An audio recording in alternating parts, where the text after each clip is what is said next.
Cet épisode des Midis Horrifiques est une présentation de la brasserie Anorak Brew Pub. Située à Morin Heights, la brasserie Anorak Brew Pub est la place idéale pour prendre une excellente bière entre geeks et surtout bien manger. Maintenant, place à l'épisode.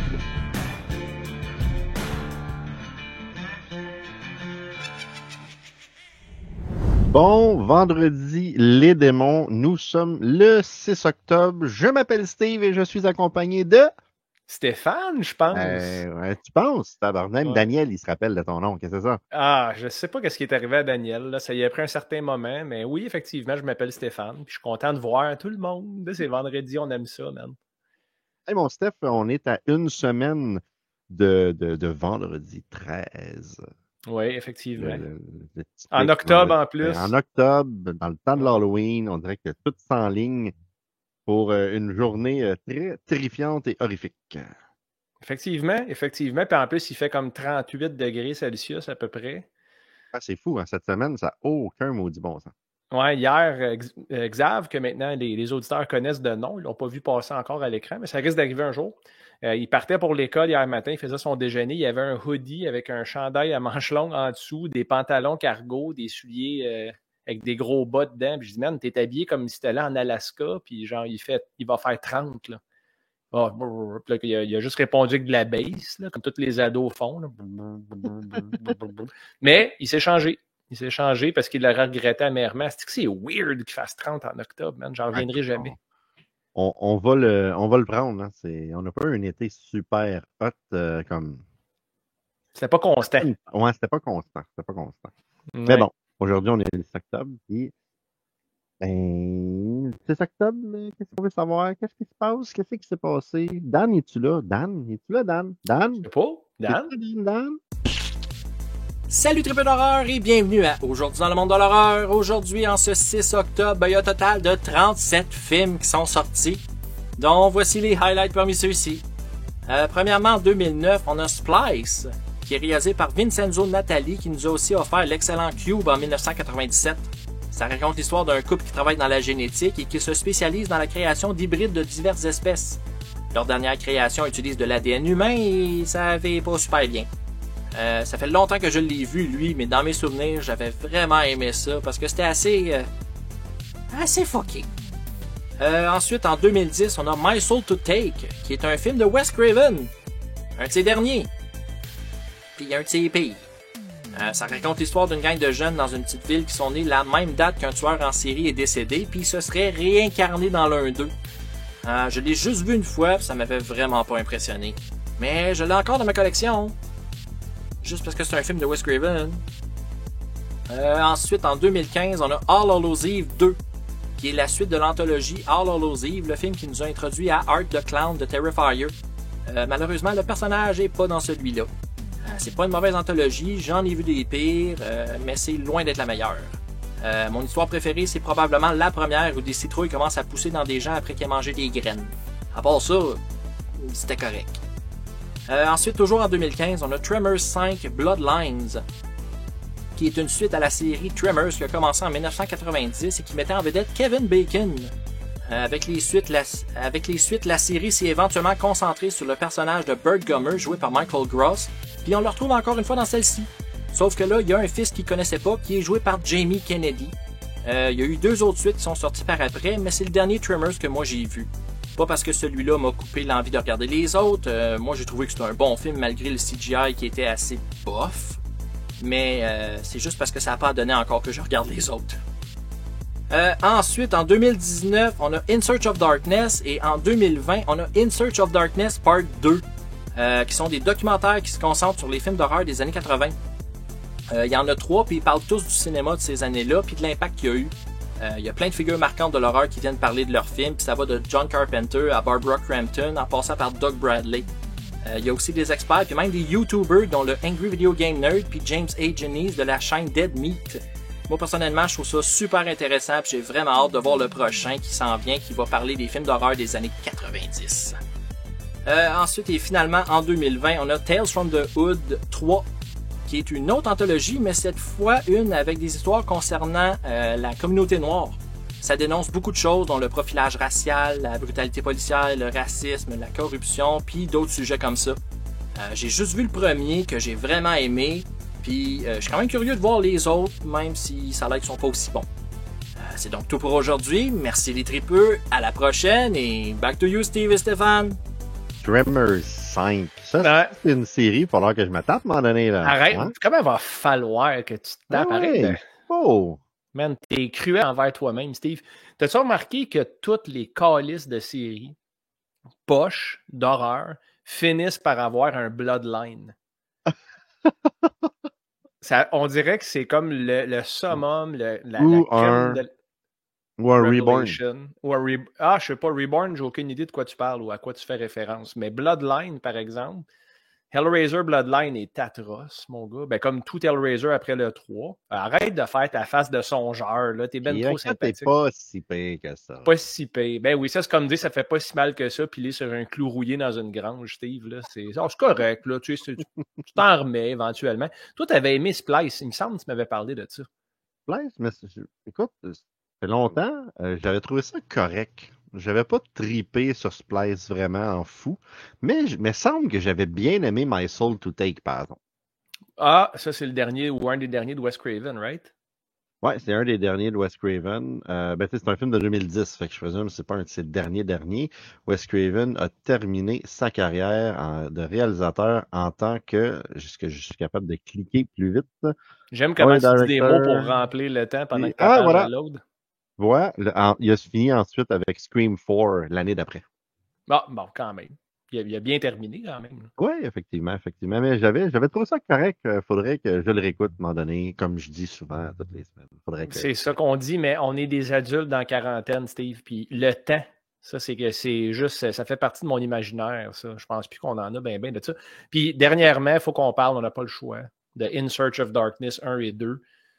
Il n'y a rien. Ça, là, écoute, c'est à voir et à revoir. C'est très long. Là. Je pense que c'est comme. Je vais de mémoire, mais je pense que c'est à peu près 5 heures là, par partie. Chaque partie est comme minimum 3. Après, le nombre total de minutes, d'heures, mais c'est 3, 4 ou 5. Là, ça va en ça. Moi, j'apprécie les In Search of Darkness, mais la chose que j'apprécie le moins, c'est que c'est pas un documentaire en continu, c'est des capsules sur des films. Ouais. Si tu t'attends à t'asseoir puis regarder un documentaire puis avoir une histoire, quelque chose de même, t'as pas ça. Là. Tu as des capsules, ça parle de films un après l'autre. Fait que tu peux regarder n'importe quel film, n'importe quelle capsule. Tu peux commencer à regarder le film en plein milieu. Tu vas pas être perdu. Tu sais, t'es pas comme à Bowling à Columbine, là, tu comprends rien qu'est-ce qui s'est passé, etc. Ouais. Donc, mais c'est super intéressant puis de voir le monde qui parle de ça. Ils ont fait une fortune avec ça. Avec raison. Avec raison, puis c'était socio-financé, si je ne me trompe pas. Hein? Oh oui, puis en plus, parce que c'est le genre d'affaires, je pense que ça m'a pris comme à peu près 3 semaines de le regarder le premier, parce que je ne suis pas du genre à m'asseoir 3 heures, regarde, je deviens fou. Il faut que je bouge à un moment donné. Fait que souvent, quand je m'entraîne le matin, par exemple, sur mon treadmill, mais je partais In Search of Darkness pour 30 minutes. La fois d'après que je retournais sur le treadmill, je repartais, puis ça repartait tout le temps où est-ce que j'étais rendu, dis-je. Mm-hmm. Puis Shudder, merci d'ailleurs, Shudder, d'avoir mis ça sur la plateforme. Les 3 sont excellents. Puis là, Dan a parlé de celui des 90s qui s'en vient. Steve, tu vas être content. Tu es un gros fan d'horreur des 90s. Je suis un gros fan des 90s. J'adore ça. Oui, ça a une saveur quand même assez particulière, les 90s. Ça n'a pas été tendre avec l'horreur, surtout les slashers, je te dirais. Il y a eu une certaine renaissance avec Scream en 96, mais il y a eu une période, là. J'ai une confession à te faire, je l'ai déjà dit au show, Steve, avant, mais j'aime Pet Sematary 2. Écoute, faudrait que ça fait longtemps que j'ai pas vu ce film-là. On dirait que je dis tout le temps ça, ça fait longtemps que je l'ai pas vu. On dirait, tu dis. Me semble que j'avais apprécié aussi Pet Sematary 2. Il y a une couple de scènes, puis Clancy Brown est là-dedans, puis il livre une performance du tonnerre. Là. Il devait être sur le LSD ou quelque chose, là, mais calice. Il s'investit dans son personnage solidement. Et Edward Furlong, avant qu'il ait cette chute aux enfers personnels. Ouais, malheureusement. C'est très, très triste. Écoute, Stéphane, Daniel, il nous a parlé de plein de bons films. Moi, juste rapidement, la fin de semaine dernière, avec Martin et Danny, on s'est promené un petit peu. On n'a été pas à une, mais à 2 conventions. On a été au Sudbury Indie Creature Con à Sudbury. On était là le vendredi et le samedi, mais le vendredi, on n'a rien fait à part regarder des films et manger de la pizza. Samedi, on a passé la journée là, puis ensuite, on est rembarqué dans la voiture, on s'est en allé à Bowmansville pour aller au Fear Mall le dimanche. Écoute, Fear Mall, c'était incroyable. Il y a eu 1600 personnes de 11h à 5h qui se sont promenées.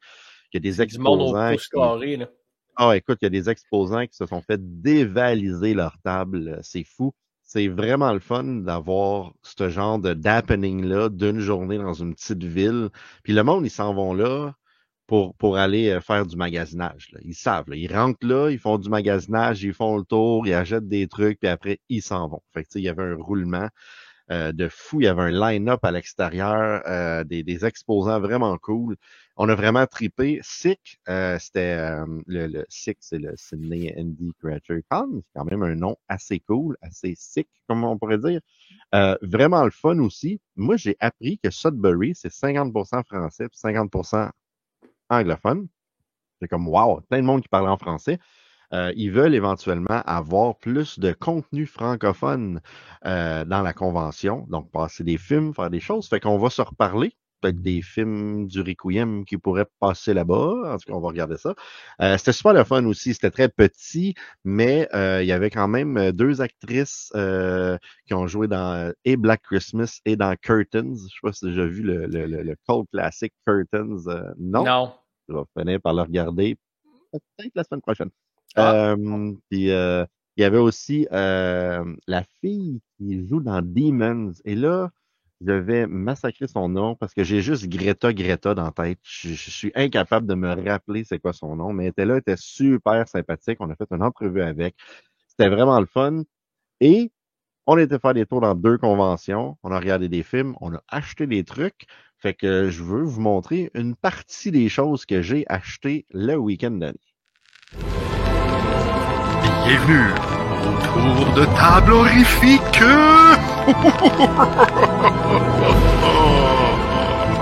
Et là, mon Steph, j'ai dit une partie des choses parce que j'ai acheté beaucoup plus de choses que qu'est-ce que je vais vous montrer, sauf que j'ai laissé ça dans la valise de la voiture et mademoiselle, ma femme, est au travail avec le char, fait que je peux pas tout vous montrer. Il va m'en rester pour la semaine prochaine. Elle, là. Yes. Premièrement, avant de montrer des choses que j'ai achetées, j'ai dit qu'on a regardé des films vendredi soir. Et on a regardé des films des fin 80, début 90. On s'est tapé les 2 de Terror Within. Écoute. Le 2 doit tellement être à chier, ça doit être terrible. Le 2, on a fini par s'endormir dessus parce qu'on était juste trop fatigués. Fait qu'on l'a pas fini. Je veux éventuellement le finir. Le premier, je l'ai trouvé très, très, très amusant, très le fun. Mais c'est vraiment 90s, là. Vraiment 90s. La créature, tu sais, c'est un suit, mais un suit de caoutchouc, là. Vraiment, là, tu le vois. Tu sais, en 89, ça devait bien passer. À cette heure, tu le regardes, tu fais comme... T'es pas en 4K, j'espère?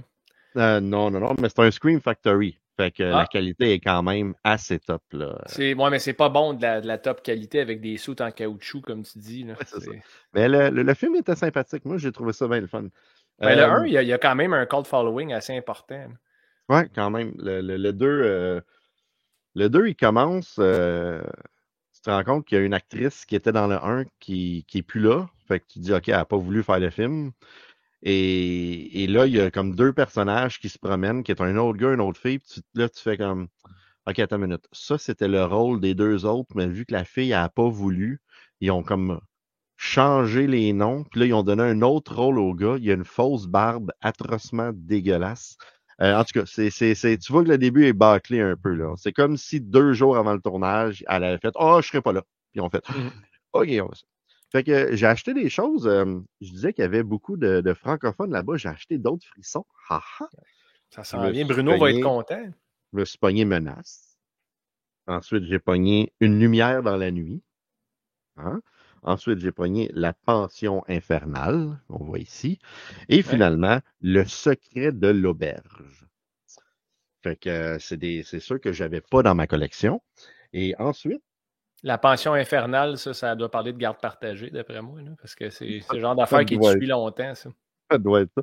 Après, au bout de Riven Banner, j'ai pogné Kill Her Goat, qui met en vedette Kane Hodder et The Playmate of the Year. Ils disent pas c'est quelle année, mais En The plus. Playmate of the Year était là avec Kane Hodder, et que tu ne vois nulle part sur une des pochettes, fait qu'il doit jouer un petit rôle. Et enfin, ça, j'ai pas acheté ça en fin de semaine, mais mon bon ami Vincent Leblanc m'avait pris ça et je pense que j'y ai toujours pas envoyé l'argent. Je m'excuse Vincent, je t'ai envoyé l'argent, je me rappelle plus. Il m'a amené le Evil Dead de Mad Movies classique, qui est très Ah, c'est cool. Il y a cool, plein ça. d'affaires dedans. Fait que ça parle de la saga de la série. Fait que, c'est ça. Ça fut mon petit tour de table. Et toi, Stéphane, quelque chose ou Moi, non? oui, quelque chose. J'ai une chose en lien avec l'horreur, puis Ah j'ai oui? deux choses pas en lien avec l'horreur, mais que je vais parler quand même. En lien avec l'horreur, en fait, j'ai placé une commande, puis j'ai eu la livraison gratuite pour ça, Steve. En plus, tu vas être impressionné d'après moi. Hmm? Mais du café, man, de Deadly Grounds. Hein? La mouture Hell's Fury en plus. Ben oui, il y en a ça. Écoute, la dernière fois, Steve, que tu es allé, je pense que tu es allé à Shockstock, puis tu Mhm. avais acheté un sac de grains de café Never Sleep Again, Yes. qui était brandé Nightmare on Elm Street, puis ce café-là porte bien son nom. Je pense que la teneur en caféine, genre Patricia Arquette dans le 3, elle aurait été contente de le boire le matin en montant à sa petite cabane en popsicle. J'y ai pas goûté encore. J'attends que mes ados s'en aillent lundi. Ils partent pour quelques jours parce que je sais qu'ils vont passer mes grains pas mal rapidement. Là, on a du café normal en haut. Mais moi et Caro, on se garde ça. Là. On est les VIP quand même du café ici, puis on va le déguster. Fait que c'est ça. C'est en lien avec l'horreur, mais ça remplit mon cœur de joie. Fait que c'est pas très épeurant au final. Mais merci. Merci à mon livreur. Je pense que tu le Aucun connais problème. d'ailleurs. Moi, je le connais, il est très, Euh, très, très sympathique. il est smart, oui. Il est fatigué un peu, il est occupé, mais vraiment un bon Jack. L'autre affaire que j'ai fait, c'est une activité. Moi aussi, j'étais à quelque part en fin de semaine. Toi, tu étais au Fear Mall, Steve.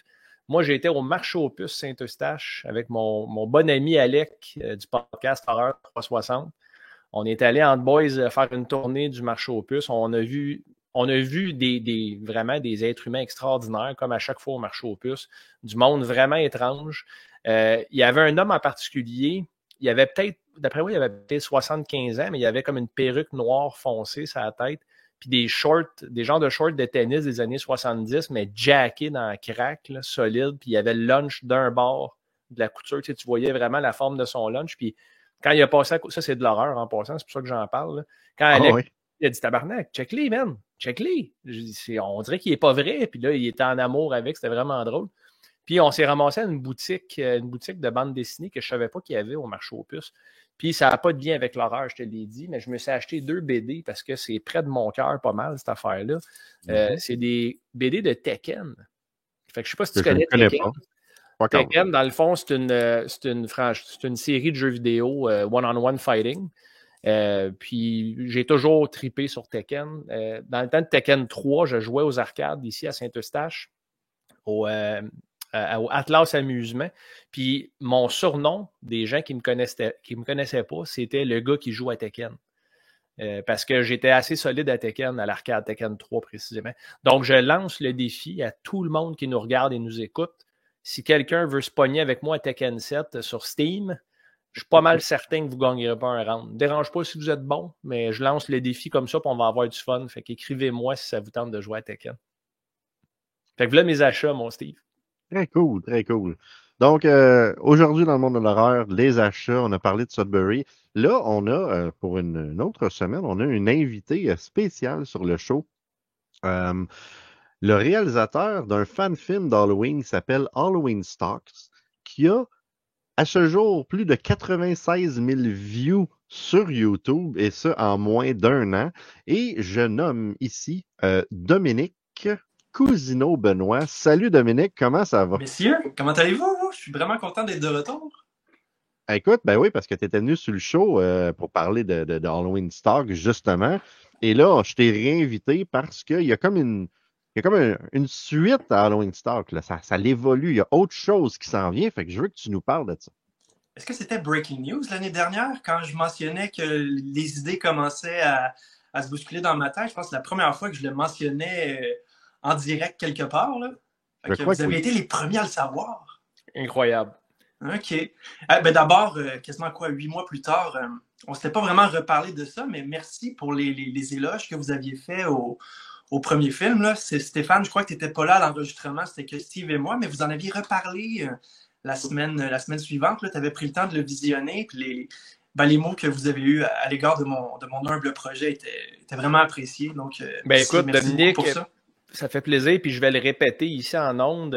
C'est le meilleur fan-film d'Halloween que j'ai vu. Non, mais c'est vrai. Puis il y en a vu 3, je pense pas vrai. C'est ça.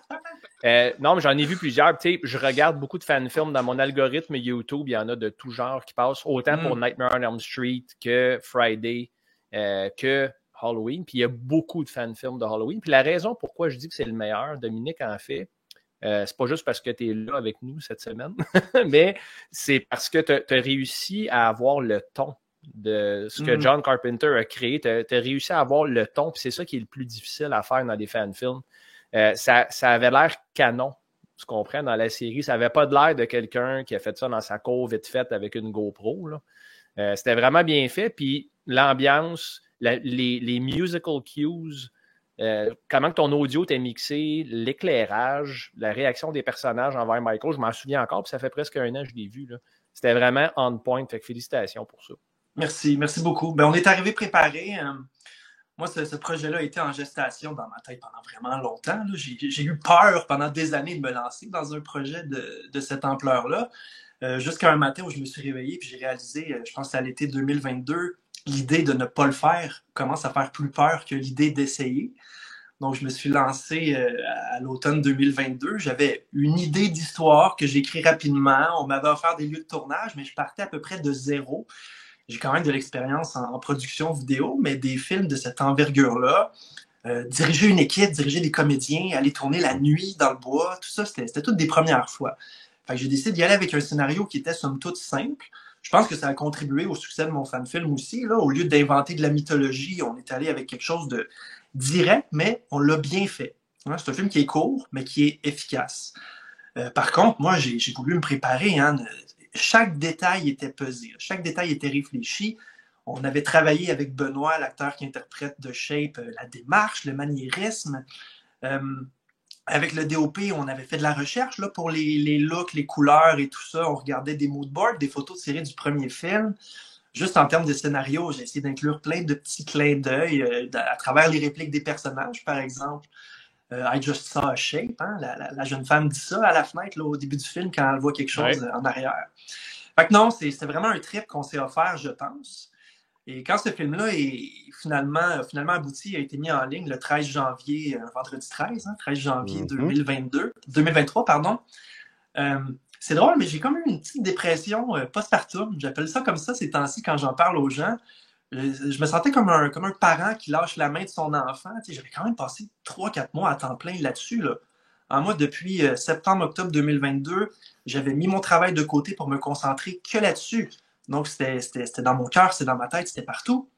Et quand j'ai mis le film en ligne, ben là, du jour au lendemain, ce travail-là colossal prend fin. Puis j'ai juste regardé ça aller dans l'univers. Tu sais. Mais cette mélancolie-là n'a pas duré. Parce qu'au bout de quelques semaines, les idées pour une suite se sont mis à affluer. Et là, j'ai commencé à être vraiment excité parce qu'à l'inverse du premier que j'ai écrit en 10 jours, là, celui que je m'apprête à faire, ça fait 6 mois que je développe l'idée.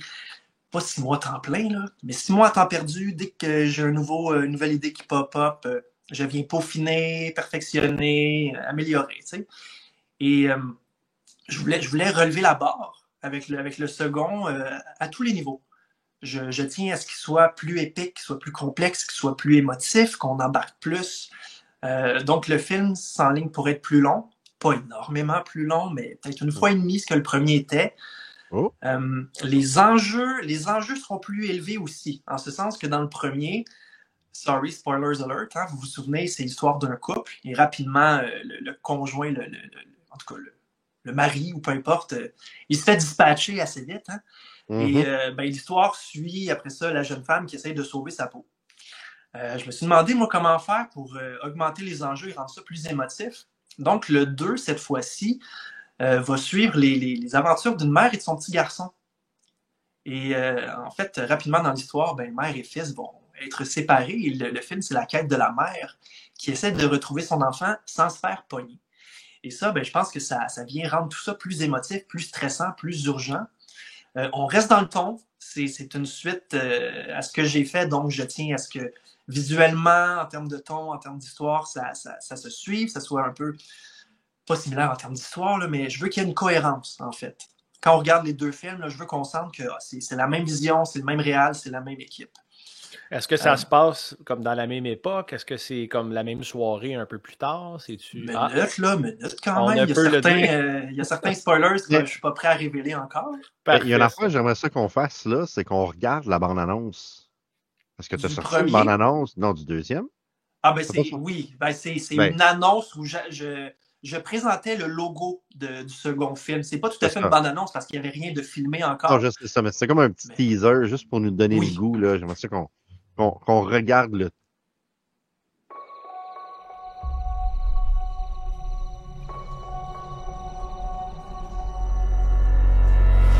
What the hell was that? What? I just saw like a shape.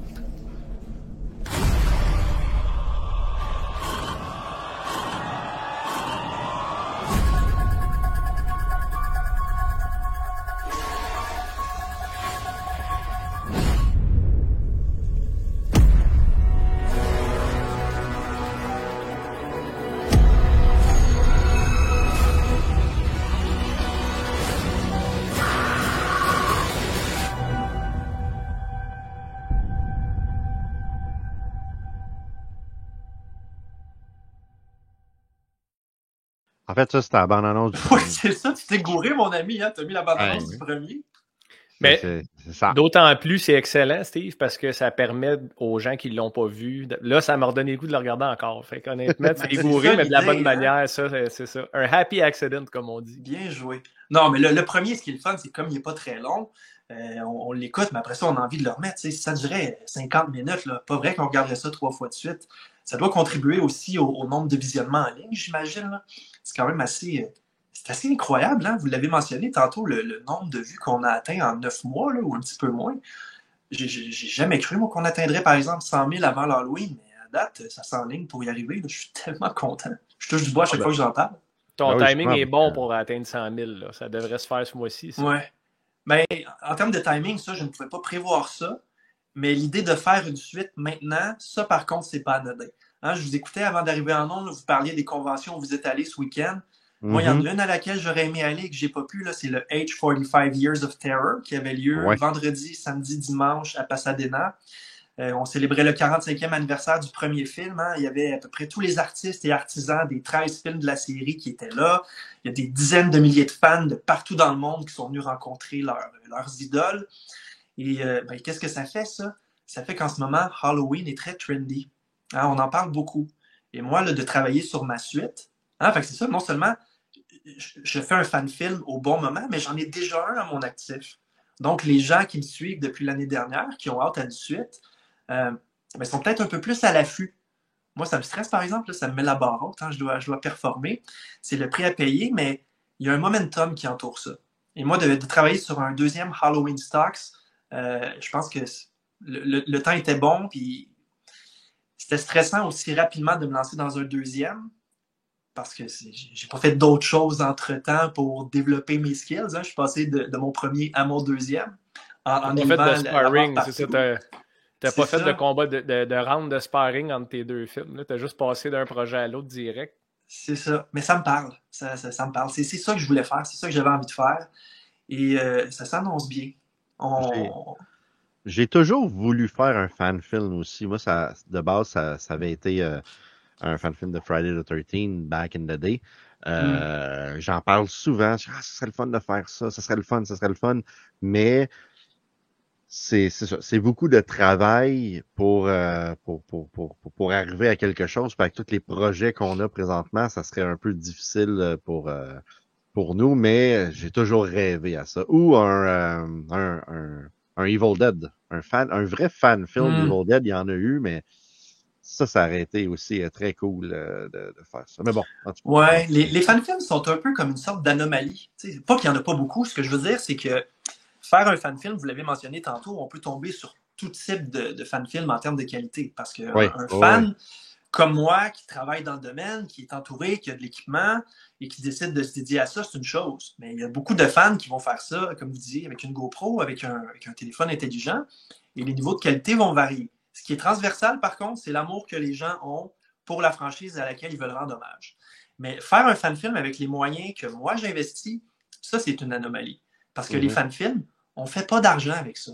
Mais les gens qui font du cinéma et qui investissent des dizaines de milliers de dollars font ça pourquoi? Pour gagner leur vie. Mais un fan-film, comme je n'ai pas les droits sur la franchise, je ne peux pas m'enrichir avec ça. Fait que moi, je le fais vraiment par plaisir. J'investis quand même plusieurs milliers de dollars là-dedans. Mais je me dis, il y a des gens qui vont dépenser 10 000 pour partir, par exemple, un mois en Asie du Sud-Est. Ben, moi, faire ce film-là, c'est mon voyage dans le Sud. Tu sais. Puis, ben, je me bâtis un CV, puis un portfolio. Mais c'est surtout, je me garnis la tête de souvenirs. Hein. Moi, dans 10, 15, 20 ans, là, je vais revisiter ces moments-là et je vais avoir ces films-là qui existent encore comme preuve de mon passage. C'est ma petite legacy à moi. Ouais. Et la question, pourquoi Halloween? Oh, ça, je pense que je vous avais peut-être raconté ça rapido l'année dernière. Sûrement, mais on pourrait faire un petit refresh pour nos auditeurs. Vas-y. Moi, je suis entré en contact avec l'horreur avec Scream. J'avais 10 ans, c'est le film dont tout le monde parlait dans la cour d'école, et je voulais pas être le petit gars lame, là, le seul qui a pas vu Scream et qui se fait mettre de côté. Fait que dès que j'ai su que ça existait, moi, le week-end suivant, j'ai vu la bande-annonce sur Canal Indigo, vous devez vous rappeler de ça. Oui. Et j'ai réussi à convaincre ma mère de me louer ça. Elle savait pas ce que c'était. Hein? Elle me l'aurait sûrement pas loué autrement. Fait que là, je me mets à écouter Frisson, hein, Frisson en bon français, et je ne connaissais pas du tout Halloween, mais Halloween, Frisson rend beaucoup hommage à Halloween. Et pas juste de façon subtile. Il y a des allusions très directes. Par exemple, Drew Barrymore, c'est ce qu'elle s'apprête à écouter au début du film avant d'être attaquée. À la fin du film, le personnage de Randy, quand il fait son monologue sur les règles pour survivre à un film d'horreur, il y a un freeze frame de Michael Myers sur la télé derrière lui. Donc moi, à 10 ans, en voyant ça, je m'en vais voir ma mère, puis maman, connais-tu ça, ce film-là? Halloween, ça a l'air vraiment bon. Et là, les yeux, ils deviennent ronds comme des baies, et là, elle me raconte qu'elle, qui est en parenthèse la personne la plus peureuse qui existe, là, elle est allée le voir au cinéma en 78 avec son chum de l'époque, longtemps avant de connaître mon père, puis que moi, je sois même une idée, tu sais. Et ce qu'elle me disait, c'est que à cette époque-là, on était beaucoup moins désensibilisés qu'on l'est aujourd'hui à ce type de cinéma. Elle était dans la file d'attente avec son chum de l'époque pour aller voir la prochaine séance. Et là, la séance d'avant termine, donc les gens qui viennent y assister se mettent à sortir. Et en croisant les gens qui s'en vont le voir, se mettent à leur dire « Allez pas voir ça, vous vous en remettrez pas ». Donc là, ma mère, peureuse comme tout, elle fait ses petits yeux là, du chat dans Shrek, là. Je veux plus y aller. Mais le chum, Hélène, là, écoute, là, ça fait une demi-heure qu'on attend. Là. Non, on y va. Ça sera pas si pire que ça. Fait qu'ils sont finalement allés le voir. Parce que ma mère me raconte. Elle avait sa main à elle sur sa main à lui. Et 1h30 plus tard, quand ils sont sortis de là, le gars avait la main en lambeaux. Parce qu'à chaque jumpscare ou scène qui faisait peur, elle enfonçait ses ongles dans sa main. Fait qu'elle a fini cette belle anecdote en me disant « Mon gars, il n'est pas question que tu vois ce film-là, jamais. » Fait que qu'est-ce que j'ai fait? Ben, j'ai mis la main sur une VHS en cachette, puis je suis allé voir ça la semaine d'après. Et juste à cause de cette histoire-là, j'ai toujours eu un lien particulier, privilégié avec ce film-là, auquel je revenais souvent. Puis en grandissant, je me suis rendu compte à quel point c'est un bon film, à quel point il fonctionne dans sa simplicité. C'est pas pour rien, je pense que 45 ans plus tard, ce film-là est indétrônable. C'est celui auquel on réfère tout le temps. Hein. Les films d'horreur contemporains vont calquer la structure de ce film-là. C'est un beau slow burner qui adopte la mentalité « less is more ». C'est rendu rare, on dirait, de nos jours, des films d'horreur où c'est l'histoire d'abord. Hein, maintenant, là, on a souvent des personnages en carton avec une histoire minime. C'est juste un prétexte à des scènes puis un spectacle de gore. Mais moi, j'aime une belle histoire. Et je pense que regarder un film d'horreur, quand on veut avoir peur, j'ai pas envie de stresser parce que je sais que je vais sursauter à cause d'un effet sonore fort. Moi, je veux m'attacher à des personnages et que ma peur soit plus profonde. Je veux sentir que ces personnages-là, il y a un danger qui les menace, puis je veux pas qu'il leur arrive rien. Cette peur-là est plus vraie, plus viscérale. C'est ce que j'essaie de faire avec mes fan-films, parce que c'est ce que John Carpenter a fait avec le sien. Oui, justement, dans le 1, c'est drôle que tu parles de ça, Dominique, parce que les jumpscares dans Halloween 1 sont ultra efficaces. et il n'y a pas de cue audio ou d'orgue très fort. Il y a une scène en particulier où est-ce que Loomis est devant la maison, puis c'est Brackett, je crois, qui arrive derrière lui. Il fait juste dire « Hey! » puis il fait le saut. J'ai eu peur quand j'ai vu ça. Mais c'est anodin, là. Mais c'est un vrai jump scare. Puis j'ai comme vécu... Ben, par procuration, à travers Loomis, j'ai eu peur, moi, avec. Fait que ça, c'est de l'art. C'est ça, le 7e art. Là. Oui, c'est des tours de force de faire ça. Hein? Je parlais de ça avec un ami et collègue aujourd'hui, de pourquoi le cinéma d'horreur m'interpelle autant. À la base, le cinéma est vecteur d'émotion. Hein? Que ce soit une comédie, on veut rire. Que ce soit un film d'amour, on veut avoir peut-être de la peine ou en tout cas mélancolie, peu importe. L'émotion de la peur, elle est à part. Tu sais, de dire que quelqu'un s'assoit devant ton film, regarde ça, dans le confort de son salon ou d'une salle de cinéma, et a peur de réussir à susciter ça, là, c'est un tour de force. Moi, il n'y a rien comme l'horreur. Ouais, rien comme l'horreur pour les émotions en salle. Ça, il n'y a aucune question là. Non, oui, ce genre-là peut se combiner à tellement d'autres genres. Ça vient juste surélever le type d'émotion humaine qu'on peut insuffler si l'histoire en vaut la peine et qu'elle est bien écrite et que nos personnages sont crédibles. En plein ça. Vous parliez tantôt, durant que vous parliez, j'ai été faire une petite recherche, puis, tu sais, mettons, quand le monde regardait Halloween Ends, tout le monde chiolait qu'on ne voyait pas assez Michael Myers, mais que, en bout de ligne, dans Halloween Ends, on voit Michael Myers pendant 10 minutes et 55 secondes, tandis que dans l'original, on le voit pendant 9 minutes et 37. Fait qu'on le voit plus dans Halloween Ends, mais l'impact de Michael Myers est moins fort. Fait que c'est fou comment que Carpenter a réussi à nous faire, tu sais, comme, à ce qu'on aille la chienne d'un personnage qu'on a juste vu 9 minutes dans un film comme d'1h30. Fait que, il y a aussi Adam Marcus qui a fait ça avec Jason Goes to Hell. On voit plus Jason Wes Craven avec Freddy Krueger, même chose. Dans le premier, on voit très peu Freddy Krueger, puis on a beaucoup d'expositions non plus sur qui il est réellement, mais on se souvient, les gens qui ont terminé Nightmare on Elm Street, ils se rappelaient de Freddy. Là. Oui, mais ce que les suites récentes n'ont pas à leur avantage, c'est qu'il y en a eu beaucoup des films qui ont exploré de long en large la mythologie, puis on parle de mythologie qui a été créée après ce que Carpenter a fait. Puis Carpenter voulait que son personnage de Shape, parce que dans le scénario original, là, il ne l'appelait pas Michael Myers, c'était toujours The Shape. C'est une forme, c'est quelque chose qui n'est pas tout à fait humain, mais il n'y a aucune explication derrière cette figure-là. D'autant plus terrifiant. C'est d'autant plus terrifiant quand il n'y a pas l'explication, parce que là, c'est toi qui te l'expliques dans ta tête. Puis là, c'est 12 films plus tard, on s'est habitué à ça. Là, ça devient dur. Si tu veux réinventer la roue, il faut que tu crées de la mythologie, mais c'est à tes risques et périls. Puis David Gordon Green, il a essayé quelque chose de différent, puis j'ai pas plus embarqué que tout le monde. Puis j'ai vraiment essayé. Là. Je l'ai regardé plusieurs fois, Ends, puis j'ai essayé de l'aimer. Il y a des choses qui marchent pas là-dedans. Mais il a essayé quelque chose, puis ça, c'est à son honneur.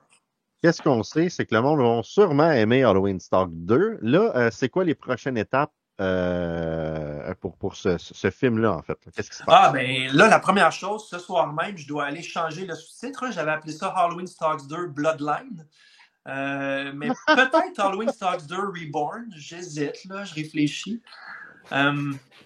Non, en fait, les prochaines étapes arrivent. Il s'en va. Stéphane s'en va.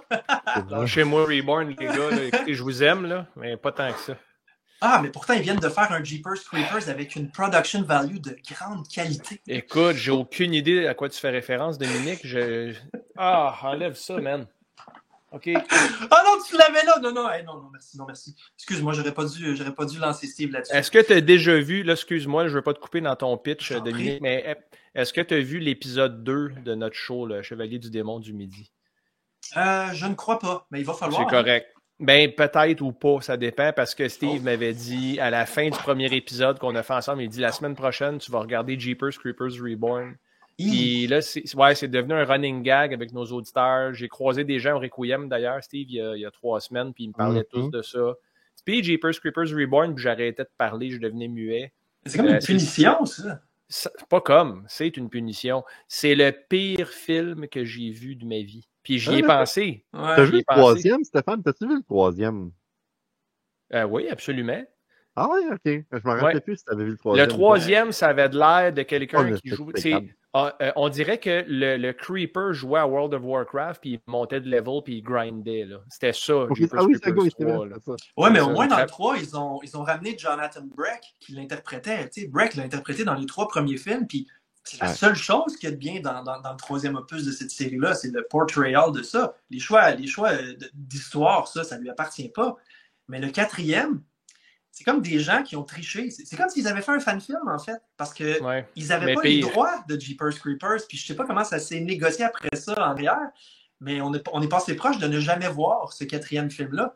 Ça aurait-tu été plate, Ouais, Ouais, c'est ouais, ça. ça aurait été triste.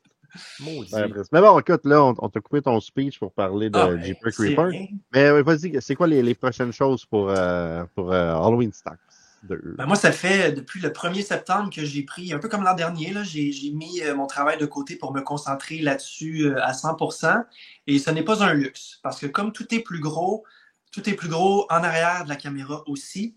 Tu sais, l'an dernier, là, j'avais pas de premier film à mon actif pour attirer du monde, c'était plus les belles paroles, mais la pré-production consistait surtout à convaincre des gens de venir m'aider. Cette fois-ci, j'essaie de faire ça de façon un peu plus legit. Donc là, les unions comme l'ACTRA, parce que c'est en anglais, donc c'est pas l'UDA, mais l'ACTIS sont de la partie, parce que l'ACTIS, je fais un projet artisanal bénévole, mais en leur fournissant des preuves d'assurance, ils vont donner un demi-crédit par jour à chacun de mes techniciens. Fait que ça, c'est un incitatif intéressant. L'ACTRA me donne accès à leur base de données, leur banque de recherche. Fait que ça m'aide aussi dans ma recherche, parce que là, cette année, ben, j'ai eu à caster non seulement une mère, mais un personnage enfant. Là. Fait que moi, je me donne le défi de diriger un jeune comédien, et on tourne encore de soir et de nuit. L'an dernier aussi, ce que j'avais à mon avantage, c'est que le lieu de tournage nous était offert par les parents du comédien Benoît Sansouci qui interprétait The Shape. Là, mon histoire se passe dans le même univers, mais ce sont de nouveaux personnages, donc je ne peux pas retourner dans cette maison-là que je connais. Donc, j'ai dû trouver des lieux de tournage cette fois-ci là, chez des gens que je ne connaissais pas. Donc, j'ai mis des annonces en ligne. Tu sais.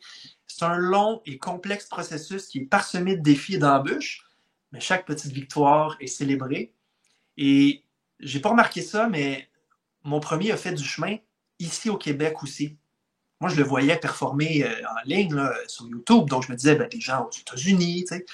Mais ici aussi, parce que quand j'ai annoncé un peu mon idée de partir un deuxième projet, il y a des gens du milieu du cinéma c'est eux qui m'ont approché pour me proposer leur aide. Par exemple, mon premier assistant réalisateur, Tommy, un jeune homme plein de bonne volonté, qui est expérimenté aussi, là. Il avait son automne relativement tranquille. Il m'a écrit, écoute, Dom, on se connaît pas. J'ai beaucoup aimé ton premier film. Si tu as besoin d'un premier assistant, je suis là pour toi. Et ça, c'est un exercice d'humilité incroyable là, de recevoir ces offres-là. Je suis vraiment, vraiment excité par ce qui s'en vient.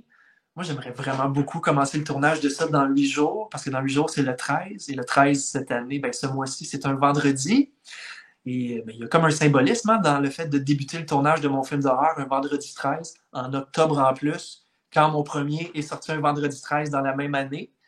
Il n'y a rien qui est laissé au hasard sur ce film-là, autant dans l'histoire que sur la production elle-même. Il va y avoir 1000 fois plus de clins d'œil, de Easter egg. Comme dirait John Hammond dans Jurassic Park, j'ai dépensé sans compter. Et ça, oui. Mais je me rappelle pas avoir été aussi emballé, autre peut-être que quand j'ai fait mon premier Halloween. Fait que les prochaines étapes, c'est juste de finaliser ce qui me manque en termes de logistique pour débuter ça dans 8 jours. Mais ça s'en vient bien, vraiment bien. Si les gens ils veulent te suivre, t'encourager, comment ils font ça? Ma présence web, en fait, je l'ai surtout limitée à Instagram. Je voulais pas avoir à gérer 8 médias sociaux différents. Donc, j'ai un compte Instagram officiel pour le court-métrage qui s'appelle Halloween Stocks. Vous collez les 2 mots ensemble et mon compte Instagram va apparaître. J'ai aussi une chaîne YouTube. En mettant le film sur YouTube et en mettant avant ça la bande-annonce, j'ai créé une chaîne pour ça et ça fait du chemin. Là. J'approche 1600 abonnés, mais ça se fait tout seul. Je fais aucune promotion sur YouTube même. Organique, ouais. Oui! Puis moi, je suis un peu freak, là, puis peut-être fier, puis peut-être même tête enflée, mais je suis allé voir pratiquement à tous les jours cette année là, comment avançaient les visionnements de mon fan film. Puis après le premier mois et demi, où là, c'était vraiment parti en bombe, on s'entend que rendu en mars, là, j'ai arrêté de le promouvoir, hein, 14 minutes de film. Là, et du contenu quotidiennement sur YouTube, il y en a des tonnes et des tonnes. Donc, je dirais qu'à partir de mars jusqu'à septembre, il y avait une moyenne de peut-être 175 visionnements à tous les jours. Mais depuis septembre, depuis que j'ai annoncé que la suite s'en venait, ça a boosté à peu près 300-350 par jour. Et ça fait que comme c'est quotidien, l'algorithme de YouTube maintient en haut dans les, je pense, les barres de recherche, peu importe mon film. C'est toujours celui qui arrive, qui apparaît en premier. Ça, je suis tellement content de ça. Là. Avec raison. Avec raison. Nous, on va s'assurer de partager ton premier film, Halloween Stock, sur nos réseaux, c'est sûr et certain. On va pointer les gens vers ta chaîne aussi parce que ça vaut la peine vraiment là, de suivre ça. Puis, tu remarques, là, comme tu parles, là, les gens qui t'ont écrit pour t'offrir de l'aide, je le répéterai jamais assez. La communauté de l'horreur, on est vraiment très tissé serré. C'est des gens qui partagent la même passion puis qui ressentent les... On a tous un moment comme toi, tu as eu avec ta maman, Dominique, qui était super en passant cette anecdote-là. C'est sûr que c'est pas tout le monde qui se fait déchirer la main. Par contre, on a tous une passion qu'on partage. Puis quand on peut mettre l'épaule à la roue pour aider les gens à vivre, comme tu as dit, il ne faut jamais arrêter de faire des fan-films. C'est vraiment une preuve d'amour. C'est un don de soi, oui. Mais les gens qui en bénéficient, ils trippent. Puis je le sais que nos auditeurs aussi, puis notre communauté vont adorer s'ils ne l'ont pas vu encore. Ben, j'espère. J'ai fait ça avec tellement d'amour, mais avec tellement de soucis du détail aussi. Là. Ça paraît. La générosité qui entoure ça, parce que moi, quand je parle de ce projet-là aux gens, j'ai toujours le même enthousiasme, la même petite verve. Je pense que les gens le ressentent, ça, et ça leur donne envie de contribuer à leur façon. Par exemple, l'artiste qui avait fait le masque sur lequel j'ai pu mettre la main l'an dernier, que j'ai utilisé dans mon film, qui est vraiment génial, ce masque-là, à force d'être utilisé sur le tournage, il a commencé à s'abîmer dans le cou. La peinture de latex que cet artiste-là, qui s'appelle Danny, avait faite, commence à s'écailler, et c'est assez apparent. Donc moi, je me sentais pas à l'aise de réutiliser ça cette année, mais Danny m'a proposé de m'en faire un autre. Et là, pendant qu'on se parle, moi, je suis sur mon téléphone, là, je vois des petites notifications Instagram. Il vient de terminer mon nouveau masque qu'il va m'envoyer en shipping express demain. C'est une œuvre d'art. C'est celui sur lequel il m'a dit qu'il a mis le plus d'amour et de détails aussi, parce qu'il a aimé le premier film que j'ai fait avec son autre masque. Donc là, je vais avoir le Nec Plus Ultra qui s'en vient. Sinon, ça, j'en reviens pas encore, là, mais mes lieux de tournage, partout où je vais, on va tourner à au moins 3 endroits, possiblement 4. Dans l'histoire que je raconte cette fois-ci, ça tourne tout autour d'une maison. Mais pour correspondre à la vision que j'ai, la maison dans l'histoire, dans la vraie vie, j'utilise 3 maisons pour la reproduire. Fait que la façade avant va être à Mont-Saint-Hilaire, les scènes intérieures vont être à Chambly et la cour arrière va être à Carignan. Et dans plusieurs de ces cas-là, moi, j'ai mis des annonces en ligne sur les groupes Spotted. Salut, je fais un film d'Halloween, je suis un petit gars de Belleuil. Vous avez peut-être vu ça l'année passée. Puis là, je cherche ça. Il y a des gens qui m'ont répondu. Fait que là, je suis allé visiter ce qu'ils avaient à me proposer. La majorité m'offre ça là, sans me demander rien en échange. Ils sont contents de m'aider et de contribuer à mon art. Fait que ça me donne un petit coup de pouce parce que les dépenses sont nombreuses sur ce projet-là. Puis j'anticipais dépenser encore plus. Mais d'avoir ces lieux-là qui me sont offerts parce que les gens ressentent ma passion. Je ne suis pas là pour faire de l'argent, moi, avec ce film-là. Ça me touche beaucoup, beaucoup. Malgré ça, comme je disais, les dépenses sont très, très, très nombreuses, là, que ce soit l'équipement que je loue, les achats d'accessoires. On va être une beaucoup plus grosse équipe cette année. Moi, je paye l'essence de tout le monde, la nourriture. Ça n'arrête pas. J'ai même trouvé, là, mini spoiler alert, parce que je m'emporte et j'adore partager ces affaires-là, là, mais vous devez vous rappeler, dans le premier Halloween, là, la fameuse station wagon avec laquelle Michael Myers s'évade de Smith's Grove. Comment l'oublier? Moi, juste pour faire un clin d'œil, je rêvais d'en trouver une ici pour mettre dans mon film. Ça a été long, mais j'en ai trouvé une. Puis là, je n'aimerais pas c'est qui, mais c'est une personnalité au Québec que j'ai réussi à rejoindre et qui ne la prête pas gratuitement parce que cette personne-là veut quand même couvrir ses frais d'essence et le temps que ça va lui prendre pour me l'amener. Mais ce qu'il me demande, c'est juste pour couvrir ces dépenses-là. Donc, je vais avoir une station wagon qui ressemble vraiment beaucoup à celle qu'on a vue dans l'original. Puis une fois que ça a été confirmé, là, mon souci du détail puis mon petit hamster a commencé à se faire aller. Fait que là, je suis allé sur eBay et là, j'ai magasiné des plaques de voitures de l'Illinois. Mais j'ai fait une recherche au préalable pour être sûr que j'achetais une plaque des bonnes années par rapport à la période dans laquelle mon film se situe. Et c'est comme ça dans chaque département, dans tout ce que je fais. Fait que les clins d'œil vont être vraiment, vraiment multiples. Mais bref, tout ça occasionne des dépenses supplémentaires pour élever ce film-là. Et pour essayer de ne pas m'endetter et de ne pas aller vivre sous un pont une fois que mon film va être complet, j'ai instauré une campagne Indiegogo que j'ai lancée il y a à peu près 2 semaines et demie. Je l'ai surtout annoncé sur l'Instagram qui est suivi par des gens plus aux États-Unis. Jusqu'à maintenant, ça ne fonctionne pas super bien. Je ne demande pas des montants astronomiques. Là. Mon objectif n'est pas super élevé. C'est juste dans l'idée de couvrir mes dépenses pour du moins, je ne fais pas d'argent, mais je n'en dépense pas trop. Ouais. Fait que s'il y a des gens à l'écoute en ce moment là, qui croient dans ce genre de projet-là, qui aiment les fan-films, qui ont vu mon premier, qui espèrent voir quelque chose de bien avec le 2, moi, je vais tout donner, ça, je peux vous le promettre, là, et tout est mis en place pour ça. Mais si vous voulez m'encourager, sur Indiegogo, il suffit de taper Halloween Stocks. C'est pas mal le mien qui va sortir en premier. Mais sinon, le lien de cette campagne-là est sur mon compte Instagram aussi.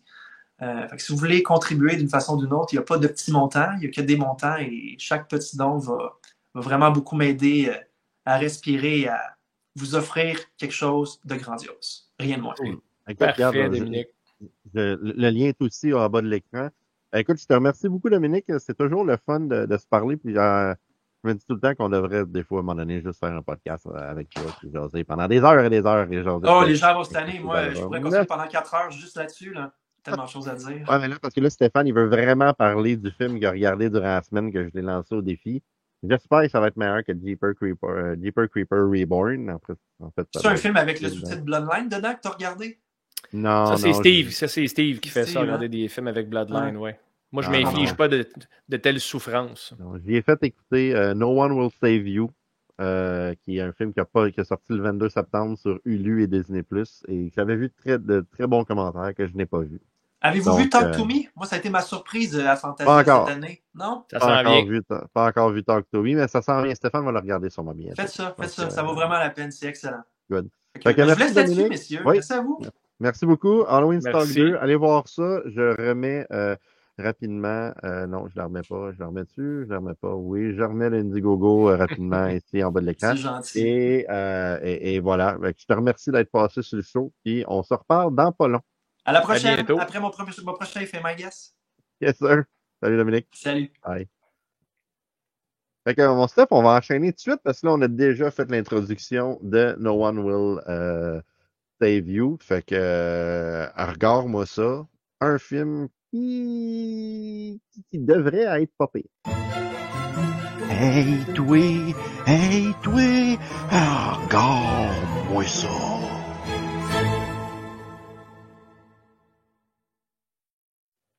Un film qui devrait être pas pire selon qui, Steve? Selon les internautes. Les internautes. OK. Est-ce que tu as des gens en particulier qu'on connaît, des connaissances communes qui t'ont dit que c'était bon, c'était écœurant, je capote? Non, j'ai juste vu des commentaires là, comme ça, random, de purs étrangers, qui doivent être tous des barbecues. Oh, crime, Steve, c'est bon. Ça, j'ai plugué.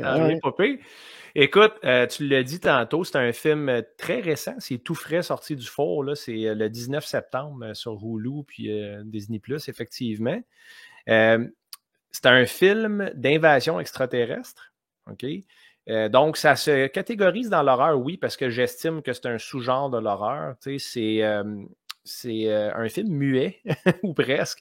Il n'y a aucune ligne de dialogue dans ce film-là. Donc, il faut que je le dise en partant. Puis là, c'est un film récent. Je vais le dire tout de suite. Spoiler alert. Spoiler alert. Oui, spoiler alert, c'est sûr. Je vais parler parce que je n'ai pas le choix de parler de la fin précisément. Mais c'est un film sans dialogue. Puis, on s'en rend compte assez rapidement que ça s'en va comme ça parce qu'on dirait qu'on joue à The Sims. T'as-tu déjà joué à The Sims? Oui, mais ça fait très longtemps. Oula, mata, t'entends juste des genres de marmonnements comme ça, puis des petits sons, mais au loin, mais t'entends pas de mots clairs entre les personnages dans le background. Puis, l'histoire se concentre sur la personnage principale qui s'appelle Bryn, qui habite dans une grosse maison de campagne. On comprend que sa mère est décédée en 2019, donc ça se passe dans l'ère moderne. Bryn habite seule et à mesure que le film avance, c'est pas très long, on se rend compte qu'il se passe quelque chose d'étrange dans cette petite ville. Et il y a des cercles sur le gazon, des crop circles. Tu sais, des genres de cercles jaunes, puis elle, je veux dire, ça l'infortune un peu. Là, elle s'en va chercher son arrosoir, elle essaye de ramener le gazon, mais dans le fond, c'est les aliens qui envoient des genres de beams au sol. Là, tu sais. Il y en a un peu partout, puis à mesure que le film avance, les extraterrestres commencent à se manifester dans sa maison à elle. Elle entend des fenêtres se fracasser pendant qu'elle dort, elle se réveille, toutes les lumières de la maison s'allument, mais tout ça se passe dans le silence. Elle réagit, elle respire fort, elle fait le saut, mais il n'y a pas de mots de prononcer. Puis, ça a le mood un peu de Sing avec Mel Gibson, un film de M. Night Shyamalan. Je vais adorer. Ah, c'était bon, man. Je l'ai vu au cinéparc, ce film-là. Puis... Moi, je l'ai vu au cinéma à Montréal, à Banque Scotia. La salle était full. Le suspense était palpable. Écoute, c'était incroyable. J'ai trippé. C'est un des meilleurs screenings que j'ai vu, là. Ça, Evil Dead, le 2013, Toolbox Murder à Fantasia en 2004. Écoute, ça. Ah, c'est cool. Mais tu sais, j'ai adoré Sing, vraiment. Puis, tu sais, M. Night Shyamalan, je l'ai déjà dit, c'est hit or miss. Il y a des très, très bons films. Il y a des navets totales. Là. Je pense à Old, entre autres. Mais Sing est vraiment, selon moi, dans son top 3. J'ai adoré Sing. Puis, je trouve que No One Will Save You, au niveau de la représentation des extraterrestres, c'est vraiment le modèle d'extraterrestre typique. Gros yeux, grosse tête, petite mâchoire. OK, ouais. Puis ils sont nus, puis ils sont comme uniformes, là, la même couleur, brun-ish. Là, puis ils pourchassent Bryn. On comprend pas trop leur motivation, mais sont vraiment violents. Ils sont pas juste curieux. Là. Ils ont une mission, puis c'est pas une belle mission. Donc, on suit Bryn à travers tout ça, qui survit contre vents et marées. Là, on ne s'attend pas vraiment à rien d'autre qu'elle qui s'en sort comme la grande gagnante au final. Oh, ouais. Puis, elle réussit à se défendre, à se sauver vraiment des aliens à travers tout le long du film. C'est pas mal une poursuite, puis elle qui essaie de survivre. Il n'y a pas beaucoup d'exposition parce que le film est muet. Fait que c'est difficile de développer les backstories, à part dans certains flashbacks. Ils ont tous été bien faits. La cinématographie du film, elle est superbe, Steve, mais vraiment superbe. C'est sûr que le film a un budget de 23 millions. On s'entend que c'est on s'entend que c'est pas un film, tu sais, puis c'est sur Hulu pourtant. Je trouve pas que c'est la meilleure plateforme pour briser des records, mais quand même, tu sais. Ils ont accès à pas mal d'audimat là-dedans. Le film est vraiment bon. C'est super cool. J'ai regardé ça avec Xavier encore une fois. Caro était très déçue, elle n'était pas là hier soir, elle voulait le voir avec nous, mais c'est un film que je vais lui dire, tu dois regarder ça, c'est vraiment spécial. Elle avait rien qu'à être là, pour arrêter de courir. Courailler, ben oui, c'est elle, c'est tout le temps parti. Avec... Tout le temps. Ouais, non, c'est ça, elle était avec ses parents hier, là, en toute transparence, mais tout ça pour dire qu'elle aurait beaucoup aimé, puis je vais lui recommander. C'est ce qu'elle t'a dit. C'est ce qu'elle m'a dit. T'as un bon point. On a eu un good time. Il est dans le sweet spot. C'est 93 minutes, si je me trompe. Ah, c'est bon. Il n'y a pas de performance étrange. Je trouve que Caitlin Dever, la fille qui joue Bryn, est excellente. Elle livre ça. Puis, tu sais, c'est pas overacté. C'est très dur livrer un scénario sans parler. Le film réussit. On comprend ce qui se passe. Et là où ça chie dans le mythe, mon Steve, c'est la fin. Encore une fois, une fin. Tu sais, c'était comme ça avec Smile pour moi, tu te souviendras. Ouais. J'ai adoré Smile, puis je trouve que le dernier 20 minutes, il est venu ternir une expérience qui était, à mon avis, immaculée jusque-là. No One Will Save You, même problème un petit peu. Ben, en fait, c'est pas 20 minutes. C'est le dernier, c'est vraiment la shot de la fin. Le dernier, on va dire 5 minutes. Ouais. J'ai compris ce qu'il voulait faire, au moins. C'était pas de la confusion totale. Mais j'étais allé voir un peu les critiques des internautes, là, puis c'est beaucoup ça. Ils ne comprennent pas ce qui est arrivé, puis qu'est-ce que ça veut dire réellement. La beauté du cinéma, Steve, c'est ouvert à interprétation. C'est une fin ouverte un peu. Donc, je ne l'expliquerai pas parce que c'est très compliqué pour rien. Mais je pense que les gens qui ont vu No One Will Save You vont peut-être avoir le même petit bémol. Ils vont dire c'était excellent. La fin, elle laissait à désirer un petit peu. Mais sinon, une expérience qui était assez solide là, dans son ensemble. OK, fait que ça y donne combien de yeux d'abord à notre film ici? Ça va lui donner 4 yeux sur 5. Oh! C'est la première fois que je donne 4. Oh, ça, c'est solide. Ouais, c'est certainement mieux que The Leech. The Leech, man, quel coup de cœur en passant. Un film de Noël, c'est vraiment quelque chose à voir pour les gens qui ne l'ont pas vu, mais tu vois, No One Will Save You vient de surpasser The Leech, à mon avis. Vraiment un bon film. Puis ce que j'aime beaucoup aussi, ça me fait du bien, c'est un film qui essaye quelque chose. Tu sais, oui, les aliens, c'est du CGI. Le CGI n'est pas parfait. Mais je tolère, dans un film d'extraterrestres, je tolère qu'ils vont toujours se ressembler pas mal. Tu sais. Ouais. Mais reste que, comme je te dis, l'expérience est vraiment très égale là, dans l'ensemble. Puis le film a essayé quelque chose d'original. C'est pas de dialogue, puis d'avoir une expérience grisante comme ça, c'est vraiment chapeau là, au réalisateur. C'est Brian Duffield, son nom. Je pense que c'est son début en plus. Là. Écoute, c'est très cool que je suis content, tu vois. Je te fais pas juste écouter de la boîte, là. J'ai jamais dit ça. Hein? À part quand tu invites Donald ou Martin. Là. Ah, ben, là, tu vois, là, je t'ai sauvé, là, parce que le Donald, il allait te donner un film à regarder la semaine passée, puis j'ai mon droit de veto. J'ai fait non!